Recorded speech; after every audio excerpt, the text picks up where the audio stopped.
Focus. Ideate. Innovate. Enable.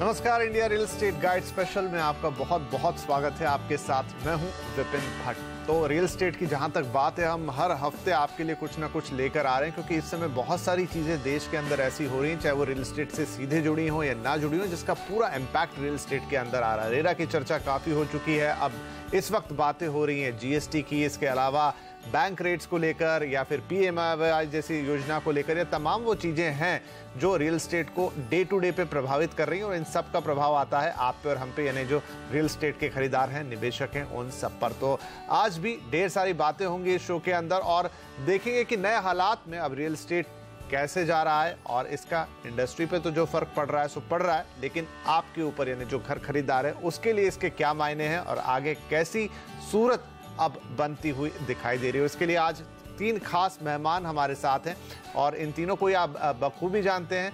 हमारे दोनों property गुरु मेरे साथ स्टूडियो में मौजूद हैं। अरविंद नंदन साहब जो हमारे प्रॉपर्टी गुरु हैं और साथ में साउथ एशिया डायरेक्टर हैं कॉलियर्स इंटरनेशनल के, और मोहम्मद असलम साहब जो कि एक और प्रॉपर्टी गुरु हमारे, आप इन्हें निरंतर हमारे शो पे देखते हैं, जेएलएल के नेशनल डायरेक्टर। इसके अलावा मणि साहब जिन्हें आप मेरे साथ जीएसटी से रिलेटेड शोज में देखते हैं, डेलॉयट इंडिया के डायरेक्टर हैं इनडायरेक्ट टैक्सेस में, और सीनियर डायरेक्टर माफ कीजिए, और हमारे जीएसटी गुरु अब मैं कहूँगा बन चुके हैं। सो आप तीनों ही गुरुओं का स्वागत है, और चर्चा की शुरुआत हम करते हैं। अरविंद नंदन साहब, जो फैक्टर्स अभी मैंने कहे, चाहे वो रेरा हो, चाहे वो जीएसटी हो, चाहे प्रधानमंत्री आवास योजना हो, या फिर बैंक की दरें हो, ये तीनों चारों फैक्टर मिला के इस समय हम बात कर चुके हैं कि बड़ा ही अच्छा माहौल इस समय देश के अंदर बना रहे हैं। लेकिन इंडिविजुअली इनको देखें तो क्या इनके इम्पैक्ट दिखने अब मार्केट पे शुरू हो गए हैं? थोड़े बहुत सेल्स फिगर ऊपर नीचे होना अलग बात है, लेकिन क्या रियल टर्म्स में इनके इम्पैक्ट अब आने लग गए हैं?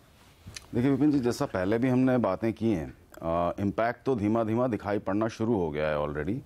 और ये इम्पैक्ट आप कह सकते हैं जो नवंबर दिसंबर की डिमोनेटाइजेशन इवेंट थी उसके बाद से दिखाई पड़ना शुरू हुआ था।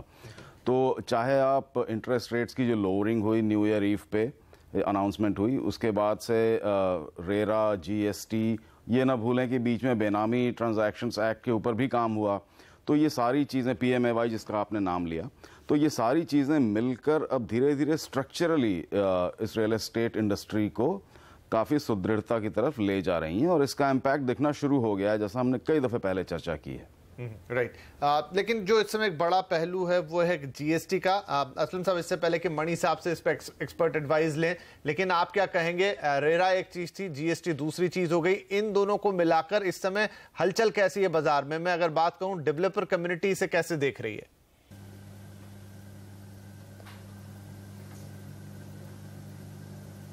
देखिए, बहुत ही एक्साइटिंग टाइम है सबके लिए।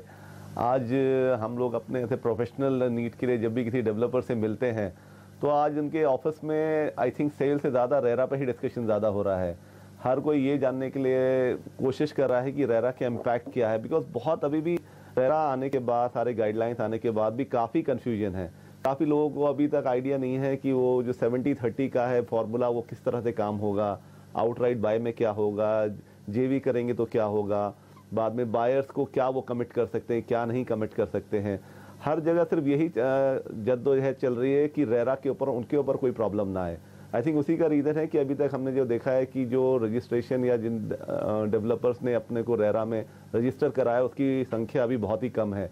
तो अभी सभी लोग इस चीज़ में ही लगे हैं कि अपनी सेल्स टीम को कैसे ट्रेन किया जाए रेरा से रिलेटेड, किसी कुछ चीज़ गलत कमिट ना हो जाए, उनके अपने जो एग्रीमेंट्स हैं उसको वो अच्छी तरह उसे ड्राफ्ट कर रहे हैं दोबारा रेरा का कंप्लाइंट करने के लिए। तो सभी उसमें काम में लगे हुए हैं। साथ साथ आपको ज़रूर बताना चाहूँगा कि ये भी हो रहा है कि अभी जो छोटे डेवलपर्स हैं या जो अभी फर्स्ट टाइमर्स है, ये वो लोग आई थिंक मार्केट छोड़ के जा रहे हैं। तो बहुत सारे ऐसे ऑप्शन अवेलेबल हो गए मार्केट में जहाँ प्रोजेक्ट्स रेडी हैं, और वो डेवलपर्स अपना प्रोजेक्ट बड़े डेवलपर्स को या एस्टैब्लिश डेवलपर्स को बेच रहे हैं, या लैंड है वो लोग कह रहे हैं मुझे नहीं बनाना है, आप ही ले लीजिए या जेबी में ले लीजिए। तो इस तरह के ना काफ़ी चीज़ें हो रही हैं पूरे मार्केट में। तो रेरा को लेके अभी भी बहुत ज़्यादा क्लैरिटी नहीं है, क्योंकि हर किसी का सारे क्लॉजेस को लेके बहुत ही इंटरप्रिटेशन अलग अलग है। तो वो चलते हुए काफ़ी अभी भी इश्यूज चल रहे हैं। मार्केट में अगर सेल साइड से देखें तो डेफिनेटली कंज्यूमर इसको बहुत पॉजिटिव ले रहे हैं, और अभी हमने देखा है कि जो साइट विजिट्स हैं जो कंज्यूमर्स की डेवलपर साइट पे वो बढ़ गई है, तो उसके चलते हुए एक अच्छा पॉजिटिव साइन है डेवलपर्स के लिए। तो जो अच्छे डेवलपर्स हैं, एस्टैब्लिश डेवलपर हैं, वो इस चीज़ को डेफिनेटली मांग रहे हैं कि हाँ ये अभी थोड़ी प्रॉब्लम है, लेकिन हाँ फ्यूचर में ये सबके लिए अच्छा है, तो वो उसको माइंड नहीं कर रहे हैं। तो मणि साहब, ये दोनों साइड अरविंद नंदन जी ने एक ओवरऑल मार्केट पर्सपेक्टिव दिया और डेवलपर साइड हमें बताया असलम साहब ने। अब मैं अगर जीएसटी के पर्सपेक्टिव में देखूं, रेरा का अपना इम्पैक्ट आना शुरू हो गया है, लेकिन जीएसटी को लेकर जो 12% का रेट तय किया गया है उसको लेकर अब थोड़े अलग अलग कयास हैं कि क्या होगा क्या नहीं होगा, वो क्लैरिटी किस हद तक आई है?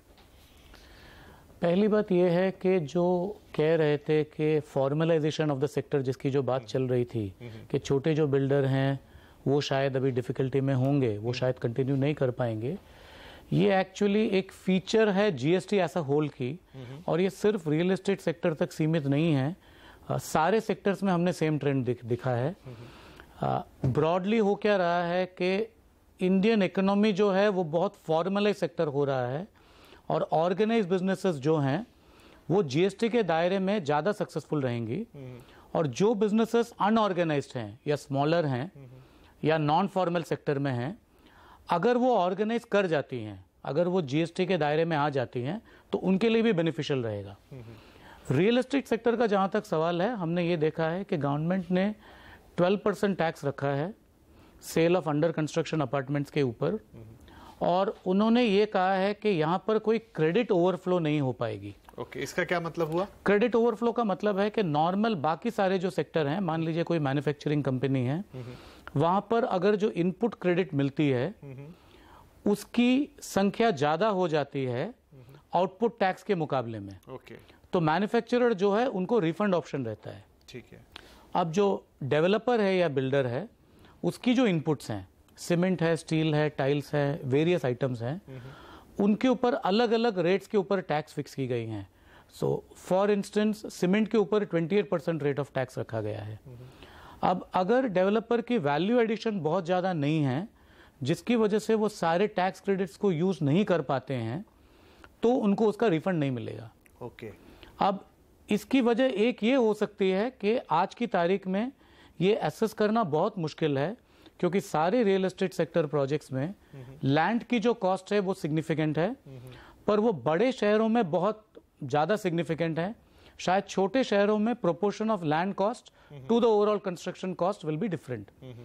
उसकी वजह से उन्होंने ये क्रेडिट ओवरफ्लो को बंद करने का जो प्रोविजन है वो प्रावधान को रखा है जीएसटी के दायरे में। पर इसके बेसिस पे हर डेवलपर को अपनी जो एग्जिस्टिंग प्रोजेक्ट्स हैं, depending on the stage of completion, उसको एसेस करना पड़ेगा कि क्या आइटम्स हम ले चुके हैं, उसके ऊपर किस मात्रा में क्रेडिट एलिजिबिलिटी रहेगी, क्या क्रेडिट एलिजिबिलिटी नहीं रहेगी, जुलाई 1 के बाद में कौन कौन सी आइटम्स हैं जो हम प्रोक्योर करेंगे, उसके ऊपर क्रेडिट के क्या प्रावधान रहेंगे, इस बेसिस पे उनको एसेस करना पड़ेगा। तो आपने जैसे पहले कहा, मेरे हिसाब से रेरा तो है ही, जीएसटी भी है, और अभी शायद बहुत प्रेशर है बैंक्स के ऊपर, रियल एस्टेट सेक्टर के ऊपर, कि वो अपने लोन्स को क्लोज करना चाहते हैं या लोन रिपेमेंट चाहते हैं। ये तीनों इम्पैक्ट एक ही टाइम पे आ गया है, और जून जुलाई में इसका इम्पैक्ट काफी गहरा रहेगा सारे रियल एस्टेट सेक्टर के ऊपर। चलिए, तो और थोड़ा सा जीएसटी पे मैं आपसे चर्चा करता हूं, लेकिन उससे पहले अरविंद साहब, जो ये फैक्टर्स की बात कर रहे हैं मणि साहब भी, और एक फैक्टर जो बोला असलम साहब ने, और वो काफी उसकी चर्चा भी हो रही है कि अब कंसोलिडेशन कह लीजिए इसे, जो भी है कि छोटे डेवलपर्स फील्ड से हट रहे हैं। हम देख रहे हैं कि बड़े बड़े, मैं नाम नहीं लेता कंपनियों का यहाँ पर, लेकिन अब वो बड़ी कंपनियों के साथ टाई अप कर रहे हैं और फटाफट वो प्रोजेक्ट भी बाजार में आ रहे हैं। ये फिनोमेना कितना चीजों को बदलेगा? क्या ये अच्छे के लिए हो रहा है, या फिर ये छोटे डेवलपर जो शायद थोड़ी सस्ती चीजें प्रोवाइड करा सकते थे, अब वो बाहर हो जाएंगे, उससे बहुत बड़े प्लेयर्स ही रह जाएंगे, तो शायद चीजें महंगे होने का डर होगा? देखिए, ये अच्छा पॉइंट आपने रेज किया, मैं चाहता था उस पर बात करना। ये होने वाला है मेरी समझ से कि सबसे पहले तो इस मार्केट में एक जैसा इन्होंने बड़ा सही कहा कि जुलाई अगस्त में इसका बहुत बड़ा इम्पैक्ट, मैं समझता हूँ पूरे सितंबर दिवाली तक इसका इम्पैक्ट हमें दिखाई पड़ने वाला है। और जैसे जैसे ये फिल्टरिंग ऑफ कंप्लीट हो जाएगी मार्केट से कि जो लोग सर्वाइव कर ही नहीं सकते वो जब इस बिजनेस से बाहर चले जाएंगे या अपना प्रोजेक्ट किसी को बेच जाएंगे जो कि उसे ठीक करके चला पाए, ऐसी बहुत सारी अभी सीरीज ऑफ एक्टिविटीज होने वाली हैं। तो दाम हो सकता है इस दौरान काफी फ्लक्चुएट करें, बढ़ने की संभावना तो मुझे नहीं दिखाई पड़ती, लेकिन दिवाली ऑनवर्ड्स, दिवाली के बाद से ये मार्केट काफी स्टेडी हो सकता है। राइट, लेकिन दाम को लेके एक सवाल मैं असलम जी आपसे भी कर लेता हूं कि एक वाकई दाम को बढ़ना नहीं चाहिए, लेकिन जो डेवलपर्स हैं वो अपनी तरफ से दो तर्कों के साथ आ रहे हैं। एक तो ये तर्क कि रेरा के कंप्लायंस में कीमत बढ़ेगी, जिस पर कुछ का मानना है कि बढ़ेगी, कुछ एग्री भी करते हैं कि नहीं कोई इतनी खास बड़ी बात नहीं है। दक्षिण भारत में अब बात कीजिए तो लोग इतना ज्यादा हल्ला नहीं मचा रहे उसे लेके, लेकिन बाकी जगह से आवाजें आ रही हैं। और दूसरा ये कि एक कैलकुलेशन उन्होंने भी निकाला, मणि साहब से इस पर अभी और थोड़ा सा जानकारी लेंगे कि 1 से 1.25% कॉस्ट इजाफा होगा, जो 12% के हिसाब से कैलकुलेट कर रहे हैं, कुछ इनपुट क्रेडिट उसमें कैलकुलेट कर रहे हैं। तो वो निकाल रहे हैं कि पुराना जो रिजीम था उसमें जितना टैक्स लगता था और नए उसमें कुछ 1.25 से 2% तक का इजाफा होगा। तो थोड़ा सा ये मान लीजिए, थोड़ा रेरा मान लीजिए, तो 4-5% की गुंजाइश बनती है। कितना रियलिस्टिक है? ओवरऑल इस चीज को लेकर यही बात हो रही है कि ये जितने भी फायदे या इनिशिएटिव लिए गए गवर्नमेंट से, वो सिर्फ एक टैक्सेशन की वजह से सारा नलीफाई ना हो जाए। तो जो आज मार्केट में इस तरह की हलचल है कि लोग बाहर निकल रहे हैं, साइट विजिट कर रहे हैं, सेल्स बढ़ने की उम्मीद है, उसके चलते हुए अगर ये टैक्सेशन मामला होता है और कंज्यूमर पे ज़्यादा अगर रेट बढ़ जाते हैं तो मुझे लगता है वो फिर उसको वापस ऊपर लाने में थोड़ा और टाइम लग जाएगा।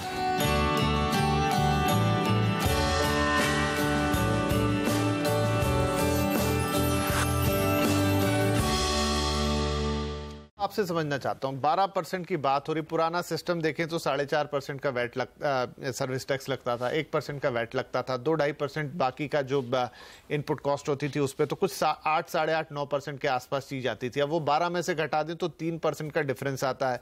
उसमें इनपुट क्रेडिट को अगर हम जोड़ देंगे तो एक ये कैलकुलेशन निकाल के दिया जाता है कि 2% के आसपास, 1.25 से 2% के आसपास का डिफरेंस रह जाएगा महंगाई की तरफ। क्या ये कैलकुलेशन ठीक है? मेरे हिसाब से ये कैलकुलेशन स्टैंडर्डाइज नहीं किया जा सकता है, क्योंकि वो प्रोजेक्ट वाइज डिफर करेगा। ओके। पहली बात तो ये डिफर करेगा कि कौन से शहर में है। बड़े शहरों में जहां पर प्रोपोर्शन ऑफ लैंड कॉस्ट बहुत ज्यादा है ओवरऑल प्रोजेक्ट कॉस्ट के मुकाबले में, वहां पर यह कैलकुलेशन बिल्कुल अलग रहेगा। सिमिलरली जो हाई एंड रेसिडेंशियल है उसमें ये कैलकुलेशन शायद सही नहीं रहेगा, क्योंकि वहां पर इनपुट टैक्स क्रेडिट बहुत ज्यादा मात्रा में मिलेगा। Okay. और लो एंड जो प्रोजेक्ट्स हैं, मान लीजिए बिलो 50 लाख के जो प्रोजेक्ट्स हैं, उसमें शायद ये बैठ सकता है। पर सबसे अहम बात इसमें यह है कि ये जो कैलकुलेशन हम बात कर रहे हैं और जो 12% टैक्स की बात कर रहे हैं, ये उसी सिचुएशन में है जहां पर कंस्ट्रक्शन लिंक्ड पेमेंट्स हैं या बायर जो है रेडी प्रोजेक्ट नहीं खरीद रहा है, ऑक्यूपेशन सर्टिफिकेट मिलने के पहले वाले प्रोजेक्ट पे इंस्टॉलमेंट्स में पेमेंट कर रहा है। अगर किसी रियल एस्टेट प्रोजेक्ट पे ऑक्यूपेशन सर्टिफिकेट मिल गई है म्युनिसिपल कॉर्पोरेशन से, उसके बाद में डेवलपर उसको बेच रहा है, तो उसके ऊपर तो जीएसटी लागू ही नहीं है। Okay. So GST is applicable only in respect of under construction projects, जहां पर इंस्टॉलमेंट में कंस्ट्रक्शन फेजेस में वो पेमेंट की जाती है, क्योंकि वहां पर यह मानना है कि जो डेवलपर जो प्रोजेक्ट बना रहा है वो बायर के लिए बना रहा है। जो कंप्लीटेड प्रोजेक्ट्स हैं वो इमोबल प्रॉपर्टी बन चुकी हैं और ऑक्यूपेशन सर्टिफिकेट मिलने के बाद में उसके ऊपर सिर्फ स्टैम्प ड्यूटी पेएबल रहेगी और कोई टैक्स पेएबल नहीं रहेगी। तो इस हिसाब से बहुत से जगह पे आपने देखा होगा अभी रेस चल रही है प्रोजेक्ट्स को कंप्लीट करके ऑक्यूपेशन सर्टिफिकेट लेने के लिए। Right. बहुत से शहरों में वो इसलिए हो रहा है कि एक बार अगर ऑक्यूपेशन सर्टिफिकेट मिल जाती है, उसके बाद का जो भी सेल रहेगा उसके ऊपर जीएसटी लागू नहीं रहेगी, उसके ऊपर सिर्फ स्टैम्प ड्यूटी लागू रहेगी और अगर कोई लोकल म्युनिसिपल टैक्स है वो लागू रहेगी। तो ये समझना जरूरी है कि 12% जो है वो शायद कॉस्ट नहीं पुश करे और ज्यादा तक जो 12% का जो इम्पैक्ट है वो बिल्डर एब्जॉर्ब कर ले। राइट। इसके अलावा अरविंद जी, ये तो एक बात हो गई कि जो सर्विस टैक्स का रिप्लेसमेंट होगा जीएसटी से, लेकिन अब जो इनपुट चीजें हैं, हालांकि इनपुट वहां पे क्रेडिट भी मिलने वाला है, लेकिन सीमेंट माना जा रहा है सस्ती होगी, ट्रांसपोर्ट माना जा रहा है सस्ता होगा, तो बहुत सारी जो अलग अलग मटेरियल लगती हैं। तो और गवर्नमेंट ने ये भी कहा है कि अगर ऐसा होता है तो आपको जो कॉस्ट है पास ऑन करनी पड़ेगी कस्टमर को। उसको कैसे कैलकुलेट किया जाएगा? क्या आप जाके चेक कर पाएंगे कि आपको इसमें कितना फायदा हुआ और ये कितना फायदा आपको दे रहे हैं? नहीं, इस तरह से नहीं होगा, लेकिन मैं इनकी बात को थोड़ा सा आगे बढ़ाना चाहता हूँ। इन्होंने दो बहुत अच्छी बातें कही, मैं उस समय भी जोड़ना चाहता था जी। देखिए, सबसे ये बिल्कुल स्टैंडर्डाइज आप नहीं कर सकते कि किस सब जगह एक जैसा हो जाएगा। क्रेडाई का जहाँ तक मेरी जानकारी है, मैं कुछ उनके टच में भी हूँ, वो इन दिनों कोशिश में लगे हैं कि अबेटमेंट ऑफ लैंड जो है, जिसकी उन्होंने जिक्र किया था पहले, उसको कंसिडर किया जाए, क्योंकि वो सबसे बड़ा फैक्टर है। तो रियल एस्टेट बनाने के लिए सीमेंट, आयरन या जो भी बाकी आपके कंस्टिट्यूएंट्स हैं या रॉ मटेरियल्स हैं, उनके मुकाबले लैंड बहुत ज़्यादा हेवी रॉ मटेरियल होता है। इनफैक्ट बड़े शहरों में 80-90% ऑफ द प्रोजेक्ट कॉस्ट आपका लैंड हो जाता है। तो जब तक आपके कंट्रोल में वो नहीं है, तब तक बाकी चीज़ों से कंट्रोल करके या उसको एग्जैक्टली मेजर करके भी आप इस प्रॉब्लम को सॉल्व नहीं कर सकते। तो अबेटमेंट ऑफ लैंड अगर कंसिडर हो जाती है, और वो हो जाती है, तो बहुत अच्छी बात है। दूसरी बात ये है कि देखिए, एक टर्म यूज़ होता है, मणि जी उस पर ज़्यादा डिटेल में बात कर पाएंगे, RNR, revenue neutral rate. Revenue neutral rate जो करंट रेजीम है, उसके हिसाब से 21-22% या 23% के आसपास बैठता है। अगर आप 12% के हिसाब से निकालेंगे, तो ये ज़रूरी नहीं है कि आप 22-23% पर चले जाएंगे। हम तो एक साल से इस कैलकुलेशन पे काम कर रहे हैं कि अगर GST रियल एस्टेट पे 15% की नीचे की रेट पे लगता है, तो ये डेफिनेटली RNR को कम करेगा। तो मैं नहीं समझता कि फिलहाल अनिश्चितता जरूर है, देखिए। और जैसा आपने सवाल में पूछा भी कि क्या कोई कस्टमर या कोई कंज्यूमर या कोई असेसर जाकर ये एग्जैक्टली मेजर कर सकता है क्या कि कितने बोरी सीमेंट लग गई या कितने किलो रेनफोर्समेंट लग गई, ये नहीं मेजर कर सकते इस तरह से। ये तो इनपुट पे रिकॉर्ड्स के हिसाब से हो सकता है। लेकिन अगर आप मैथमेटिकल या अकाउंटेंसी कैलकुलेशन देखेंगे, फिर मैं इनसे रिक्वेस्ट करूंगा कि ये इस पर डिटेल में बता पाएं, तो ये कम होना चाहिए, ज़्यादा नहीं होना चाहिए। प्रेशर प्राइसेस पे इसलिए आ सकता है कि बहुत सारे प्लेयर्स सप्लाई को मार्केट में नहीं आने देंगे और ना लाने पे मजबूर हो जाएंगे। लिमिटेड सप्लाई बचेगी तो थोड़ी देर के लिए प्राइसेस पे प्रेशर बन सकता है।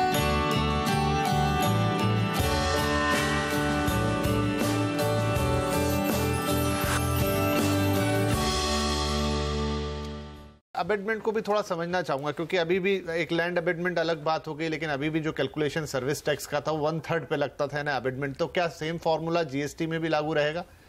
नहीं, GST में अभी तक कोई लैंड का अबेटमेंट का प्रपोजल नहीं है, और कोई आइटम्स के ऊपर कोई अबेटमेंट का प्रस्ताव अभी नहीं है। इस पे ये समझना जरूरी है, जब हम 12% की बात करते हैं जी, और 12% में हम बात करते हैं विथ इनपुट टैक्स क्रेडिट, जो चीजें जाती हैं बिल्डिंग के कंस्ट्रक्शन पे लैंड को छोड़ के, वो सारी आइटम्स अबाउ 12% है। ओके। सीमेंट है 28, स्टील है 18, बहुत सी और आइटम्स हैं जो कंस्ट्रक्शन में है जो 28 पे हैं या 18 पे हैं। तो शायद ही कोई आइटम है जो बिल्डिंग कंस्ट्रक्शन पे जाती है जो 12% पे है या 5% पे है। तो अगर मेजॉरिटी ऑफ इनपुट्स 18 और 28 पे हैं, और बहुत कम इनपुट्स हैं जो 5 और 12 पे हैं, और अगर टोटल वैल्यू के ऊपर 12% लग रहा है, तो शायद अभी जो अनुमान हो रहा है कि कितना सा इनपुट टैक्स क्रेडिट मिलेगा, मेरे हिसाब से उससे ज्यादा ही मिलना चाहिए। ओके। पर वो मिलने के लिए पूरी सेक्टर को ऑर्गेनाइज बननी पड़ेगी। ओके।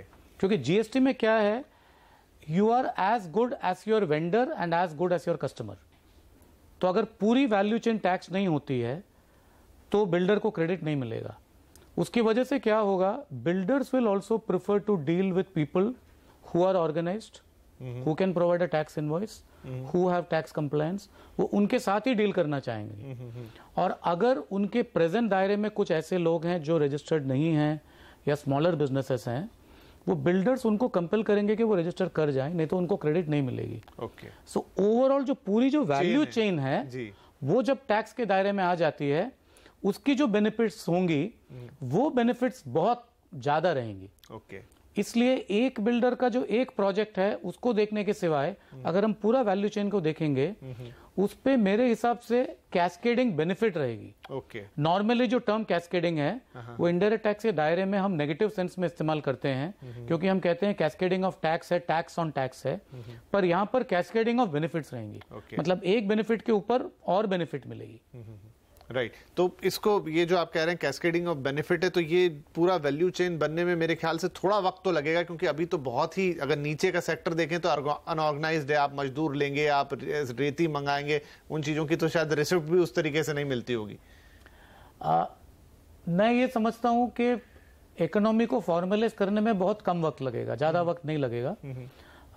ज़्यादातर जो बिल्डर्स हैं या रियल एस्टेट डेवलपर्स हैं वो नॉर्मली कॉन्ट्रैक्टर को अपॉइंट करते हैं वो बिल्डिंग बनाने के लिए। अब that is termed as a works contract. अब वर्क्स कॉन्ट्रैक्ट एग्जिस्टिंग भी डिफाइंड हैं। बड़े जो वर्क्स कॉन्ट्रैक्टर्स हैं वो ऑलरेडी रजिस्टर्ड हैं। छोटे जो वर्क्स कॉन्ट्रैक्टर हैं वो भी रजिस्ट्रेशन ले लेंगे, तो कुछ हद तक वो प्रॉब्लम सॉल्व हो जाता है। अब वर्क्स कॉन्ट्रैक्टर जो हैं वो जिनसे माल लेते हैं, जो स्टील सीमेंट लेते हैं, वो वैसे भी बड़ी कंपनियां हैं, वो तो वैसे भी टैक्स इनवॉइस पे ही सप्लाई करेंगी। तो कुछ सेगमेंट्स को छोड़ के बाकी जितने सेगमेंट्स हैं वो ऑलरेडी टैक्स के दायरे में आ चुके हैं, in some form or the other हैं। शायद वो रियल एस्टेट सेक्टर के वैल्यू चेन में लिंक्ड नहीं है, but in some form or the other they are already part of the formal economy. उनको वैल्यू चेन में ला के इसको एक अनइंटरप्टेड वैल्यू चेन बनाना है, उसमें शायद थोड़ा सा वक्त लगेगा। चलिए, तो यहाँ पर जीएसटी की भी शुरुआत हो गई है, रेरा के फैक्टर्स ऑलरेडी काम कर रहे हैं और तमाम दूसरे फैक्टर्स भी। तो आज शायद मोटा मोटा जीएसटी पे हमने ज्यादा चर्चा की, लेकिन चर्चा अभी समाप्त नहीं हुई है क्योंकि इस हफ्ते के लिए वक्त समाप्त हो गया, लेकिन अगला हफ्ता बाकी। ये हमारा पूरा पैनल, असलम साहब, अरविंद जी और मणि साहब, तीनों हमारे साथ अगले हफ्ते भी रहेंगे और इस चर्चा को कंप्लीट करेंगे फुल टाइम में, फुल साइकिल में, कि GST, RERA, PMAY, interest rate और ये तमाम चीजों का इंपैक्ट क्या पड़ रहा है और आपके लिए घर खरीदने के लिए ये माकूल समय है या नहीं है। क्योंकि ये बात तो हम कर रहे हैं कि मौका आ गया है, लेकिन आगे पीछे का क्या, ये एक थोड़ा सा फाइन लाइन निकालने की कोशिश करेंगे। तो आज के लिए इतना ही। आप सभी लोगों का बहुत धन्यवाद। अगले हफ्ते आप सभी के साथ दर्शकों से फिर मुलाकात होगी। तब तक के लिए नमस्कार।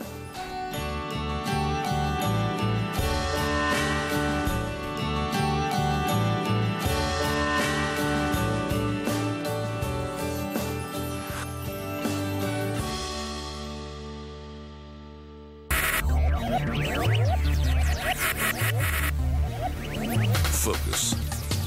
Ideate. Innovate. Enable.